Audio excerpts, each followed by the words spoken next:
So here we are at the Western Cemetery in Portland, and Maine Ghost Hunters. We are doing our video documentary of suspected haunted locations in the state of Maine.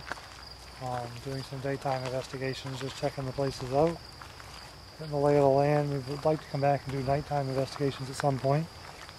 We have Kat, TJ, and myself are here. And we're wandering down the road here because we saw some interesting looking little buildings. Look like they might be crypts up here on the right hand side. We're going to go take a look at it. Kind of buggy down here. It's turned out to be quite a large cemetery. Very old. I think it's the second oldest in Portland. Dates back, some of the headstones back to 1829. It used to be part of a Bramhall farm. I believe the gentleman's name is George Bramhall, and he died with, in an Abenaki Indian attack down near what's now the Deering Oaks. So here we have some bricked up crypts. Pembroke, Longfellow. So we're toward the middle of the cemetery. We're kind of on one of the perimeter roads that looks like maybe horse and carriage used to come down through here. There is no longer can you drive inside the cemetery. There's a chain link fence goes all the way around the perimeter. There's a stone entry that we came in way over there. And if you look off in the back, you can see the tombs that we walked by. So we're on the perimeter of a residential area, and this cemetery, as you kind of pan around, you can see a lot of the headstones have fallen over, they've broken, some are missing completely. There are areas where it's pretty apparent there should be somebody buried, but there's no markings. Look here in particular is a wrought iron fence around what's probably a family tomb of some sort. And we have tree growth, we have brush growth, we have an abundance of overgrowth inside this whole area. So the cemetery has been without maintenance for quite some time. So if you're looking here, you can see the growth. I mean, it's growing right over the stones. But typically, I mean, if this is a well-maintained cemetery, this would all be clear. The grass would be cut and trimmed, and there'd be no brush growing up over there. If you look off in the distance, just past the family tomb area, family burial area here, you can see the broken headstones. Let's put some caution tape around one of them, but they're falling completely apart and they're falling onto the ground.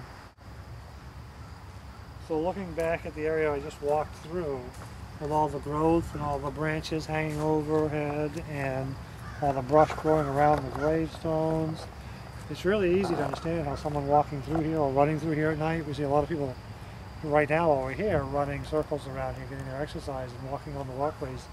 But at night especially, it's really easy to understand why.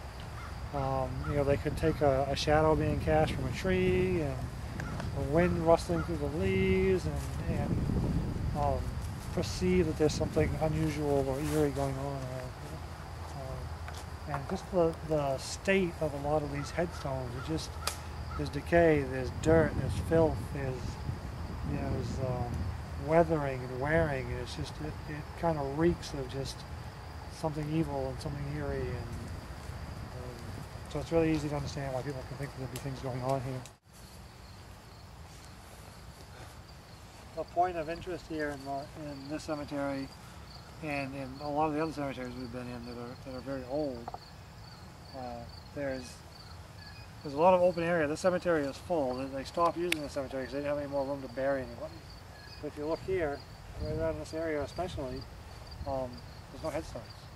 So if it's full, that means that there are people buried here, and either the headstones, there's no one around to care for these people, no one that came to visit them any longer, and the headstones have been either vandalized and destroyed and removed, or deteriorated and they've been dragged away. But for whatever reason, these graves that are underneath this ground right here, that are unmarked, have bodies buried there, and no longer have anybody living to come and care for them or visit them, and people could be walking right across these graves without knowing who's under there, or if there's even anybody under there.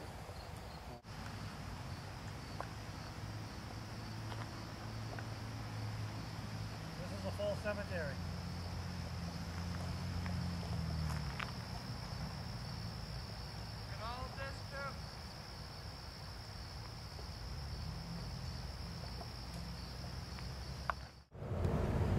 Catholic ground is what the inscription reads here. And beneath this blessed ground rest the mortal remains of Portland's early Roman Catholic citizens.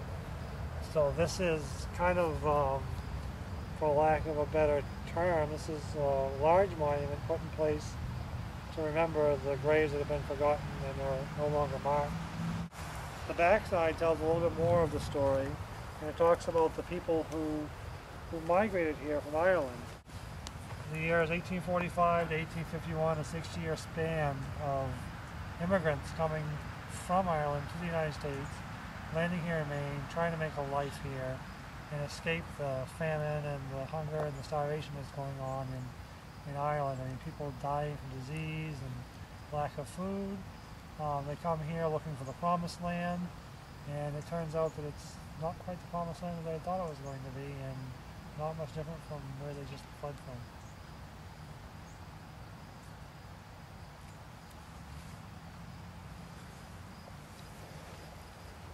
So we're standing in the middle of quite a large opening in the cemetery, which again is very unusual for a full cemetery. So one of two things have happened here. Somebody very rich bought up this land, somebody else will be buried next to them. Or people are buried underneath where we're standing, actually right there, and the headstones are no longer here, which is more likely from what we're learning of these old cemeteries. And if you look off in the distance behind me, another thing to note is that there's a lot of industrial growth that's going on down through here, commercial growth. We actually have oil retention tanks across the water there, and large bridges, and certainly not what this community would see when they would come in here in the early days to see their loved ones who are buried here. And this whole area, actually, this piece of land used to be a part of George Bramhall's farmland. He owned quite a bit of property up here. This was attached to it, and George Bramhall actually was killed in an attack by Abenaki Indians in an area down near what's now the Deering Oaks Park.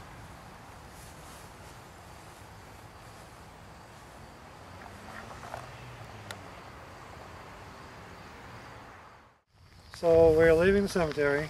We've been here for about an hour, wandering around, taking some pictures, making notes of different oddities or the different things we've seen around the grounds. We're getting ready to go home, and we'll talk about what we found here, and we'll put this all together in a video and see if we want to come back and do a nighttime investigation here. Seems eerie enough right now during the day, especially with dusk just coming in. It might not be a bad opportunity to catch some spirits in action.